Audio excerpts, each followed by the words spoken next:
Baiklah, assalamualaikum warahmatullahi wabarakatuh. Waalaikumsalam warahmatullahi wabarakatuh. Bagaimana kabarnya hari ini anak-anak? Alhamdulillah. Alhamdulillah ya. Ada yang nggak hadir hari ini? Hadir semua. Nah, sebelum kita memulai pelajaran hari ini, ada baiknya kita berdoa terlebih dahulu kepada ketua kelas. Tolong dipimpin doanya. Baiklah semua, sebelum mulai pelajaran ada kita doa. Anak-anak, hari ini apakah kalian sudah sarapan? Sudah. Jadi sudah siap kan untuk pembelajaran hari ini? Siap, Bu. Nah, hari ini kita akan mempelajari materi kimia yang baru, di mana sebelum itu di pertemuan sebelumnya kita sudah membahas mengenai tentang laju reaksi ini. Ada yang masih ingat apa yang dimaksud dengan reaksi? Coba Brina. Jadi laju reaksi itu adalah perubahan konsentrasi reakan atau produk persatuan waktu. Oke, benar sekali. Tepuk tangan buat Brina. Jadi laju reaksi itu dinyatakan sebagai berkurangnya jumlah reakan atau bertambahnya jumlah produk persatuan waktu. Nah, di sini Ibu ada contoh di mana ketika dapat kalian lihat di sana itu kira-kira air yang paling banyak atau cepat menguap itu yang mana? Gambar pertama atau yang kedua? Pertama ya, karena dia dari gambar pertama tersebut dia air akan lebih cepat menguap karena dia tidak ada tutupnya, sehingga sedangkan kalau pada gambar pertama kedua itu dia ada tutupnya, sehingga dia setelah mengalami proses penguapan dia mengalami pengembunan, dia akan kembali menjadi air. Jadi proses yang awalnya air dan juga akan kembali menjadi air, berarti dia sama. Kalau sama berarti dia dikatakan seimbang. Nah, kan kita hari ini belajar tentang kimia. Jadi apa sih Bu kesetimbangan kimia itu? Nah, nanti akan kita bahas berkaitan juga dengan laju reaksi tadi ya. Nah, di sini untuk tujuannya pembelajaran hari ini ada dua, untuk menganalisis proses kesetimbangan kimia serta menganalisis reaksi kesetimbangan dinamis. Nah, Ibu ada dua video, kalian amati ya. Di sini kita amati terlebih dahulu. Untuk video yang pertama itu ada pada botol minum bersoda. Nah, di sini Ibu minta kalian mengamati proses sebelum dan sesudahnya. Dimana pada minum bersoda ini Ibu minta kalian amati wujud zat sebelum soda tersebut dibuka. Yang kedua itu ketika botol minuman tersebut digoncang atau digetarkan, dan ketiga itu didiamkan lalu dibuka ke dalam gelas. Nah, kita lihat tonton ya sama-sama video pertama. Nah, kira-kira dari yang pertama ini dia kan belum terbuka. Kira-kira wujudnya bagaimana? Fasanya ada fase apa aja? Cair. Kalau gas gimana? Ada. Kita amati lagi ketika dia diberi goncangan atau getaran. Nah, gimana tuh kalau sudah diberi getaran? Apakah dia mempunyai sama dengan yang pertama ketika ditutup? Berbeda. Apa yang dapat kalian lihat? Ada gasnya lebih banyak. Kemudian kalau didiamkan lalu ditutup dan didiamkan dan kemudian dimasukkan ke dalam gelas, kira-kira gimana wujudnya? Sama seperti yang awal kan? Gasnya sedikit. Jadi prosesnya itu sebelum dan sesudahnya sama. Sedangkan kalau video yang kedua nih, kalau kita lihat prosesnya sebelum dan sesudahnya gimana warnanya? Ada perubahan kan? Dari warna apa ya? Putih. Dari warna silver menjadi coklat ke merah. Apa sih Bu hubungannya dari kedua video ini dengan keseimbangan kimia? Nah, di sini Ibu akan membagikan KKPD yang akan kalian kerjakan untuk menjawab hal-hal tersebut. Jadi di sini berhitung mulai dari 1 sampai 3 dan diulang kembali. 3, 4,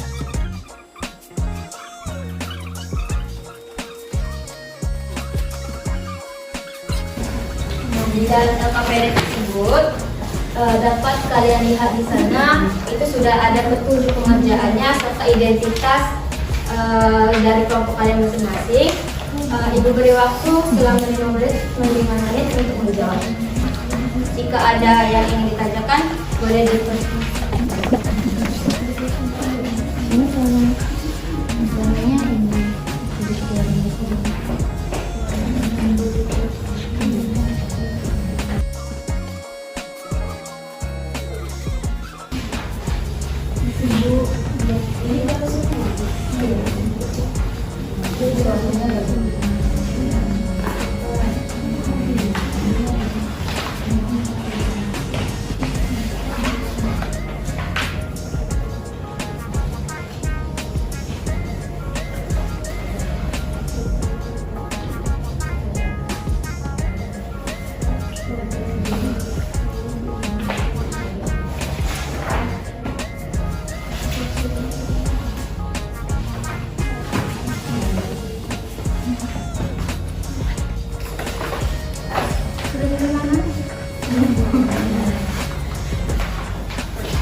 Apakah sudah anak-anak? Sudah? Sudah Bu. Nah, jadi silakan untuk kelompok 1 untuk presentasikan hasilnya. Dimana pada pertemuan ini kita hanya satu saja ya yang maju. Jadi kalau diperhatikan untuk kelompok 2 dan 3, jika ada perbedaan itu boleh dimasukkan menjadi satu. Iya Bu. Baik, Assalamualaikum warahmatullahi wabarakatuh. Waalaikumsalam warahmatullahi wabarakatuh. Sebelumnya perkenalkan kami dari kelompok 1, izinkan kami untuk menyampaikan hasil diskusi kami. Pada Delia, silakan. Ada nomor 1, banding kalau warna pagar sebelum dan sesudah.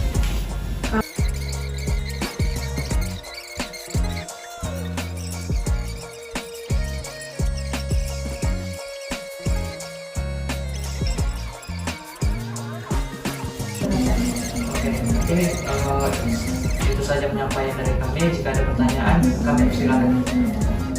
Adakah yang ingin bertanya atau memberikan tanggapan mengenai kelompok 1? Apakah ada jawaban yang berbeda? Silakan kelompok 2. Mungkin bukan jawaban yang berbeda, tapi Menambahkan. bertanya. Jadi kan yang nomor 2 yang pertanyaan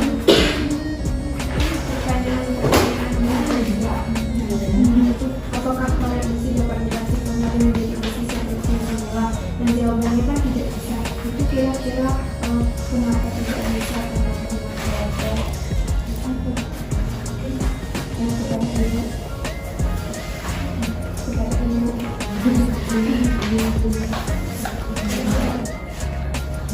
Izin menjawab.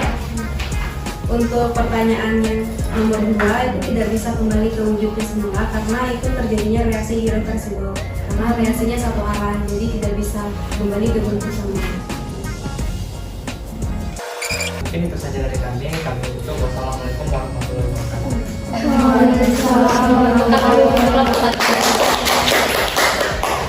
Oke, baiklah anak-anak, karena sudah ada yang bertanya, sudah jawabannya sudah ada yang sama juga. Jadi kita bahas satu-satu ya. Jadi untuk jawaban pertama itu bagaimana warna pagar itu ketika dia berkarat dan tidak berkarat. Kalau dia tidak berkarat berarti warnanya berwarna silver. Kalau dia berkarat berwarna coklat kemerahan. Kemudian, nah tadi kan sudah diamati bukan dalam video yang pertama mengenai botol soda, itu wujudnya ketika tutup botol belum dibuka itu gelembungnya ada namun sedikit, sedangkan kapalnya sendiri tetap ada dua, ada fase cair dan fase gas. Sedangkan pertanyaan pertanyaan kedua, bagaimana wujud fasa zat dalam soda ketika diberi getaran? Apa bedanya tadi dengan soda yang belum dibuka atau masih ditutup? Dia banyak kan? Nah, itulah perbedaannya. Kemudian pertanyaan selanjutnya, apa perbedaan yang nampak dari besi berkarat dan tidak berkarat? Nah, sudah juga dijelaskan tadi ya, warnanya dia dari segi warna dia ada kalau yang belum berkarat itu berwarna silver, kalau yang berkarat sudah mengalami perubahan menjadi coklat ke merahan. Kemudian untuk pertanyaan kedua, apakah karat besi dapat bereaksi kembali menjadi besi seperti semula? Nah, ada temannya yang bertanya, kenapa Bu dia tidak bisa? Karena dia mengalami reaksi yang namanya irreversible, dia tidak bisa kembali seperti semula. Kemudian yang ketiga, apakah reaksi perkaratan itu termasuk ke dalam reaksi irreversible?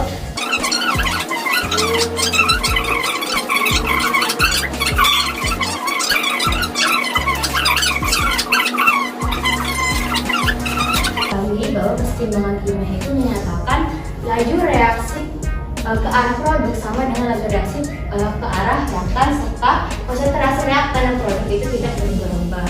Kemudian jawaban pertanyaan pertama tadi itu mengenai analisis lah, bagaimana apa itu reaksi reversible dan irreversible. Sudah dijelaskan juga tadi ya, dapat kalian lihat di sini di mana reaksi irreversible dia satu arah, sama seperti ketika kita memasak telur.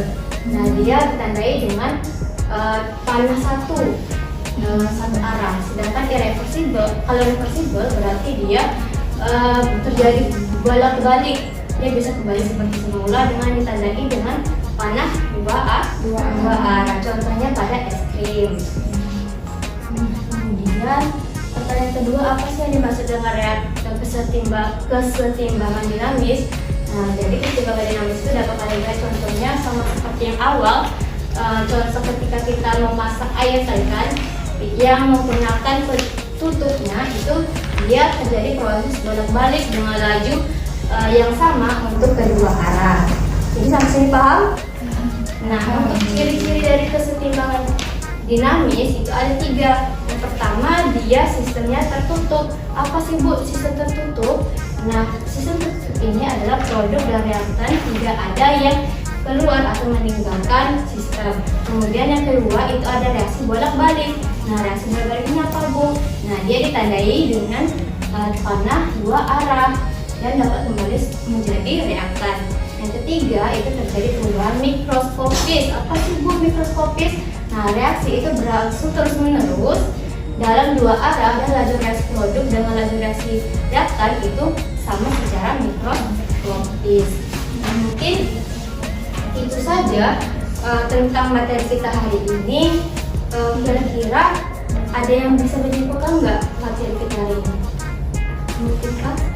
Jadi dari pembelajaran kita hari ini kita bisa tahu bahwa reaksi reversibel itu adalah reaksi dua arah atau bolak-balik. Pada reaksi ini hasil reaksi itu dapat kembali membentuk reaktan. Reaksi irreversibel adalah reaksi satu arah atau tidak dapat balik.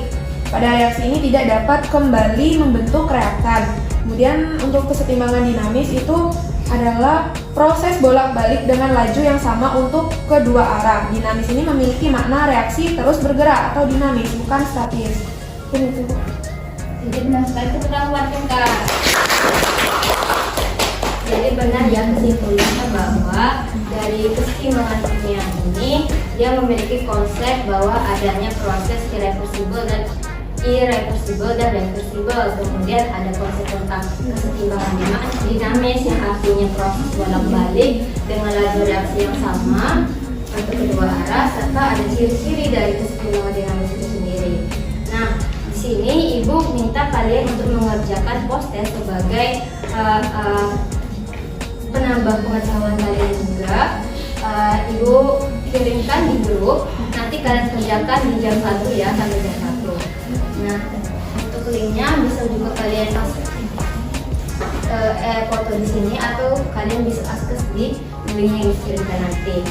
Nah, dari pembelajaran kita hari ini itu mengajarkan kita bahwa kesetimbangan kita harus juga menjaga kesetimbangan dalam hidup kita.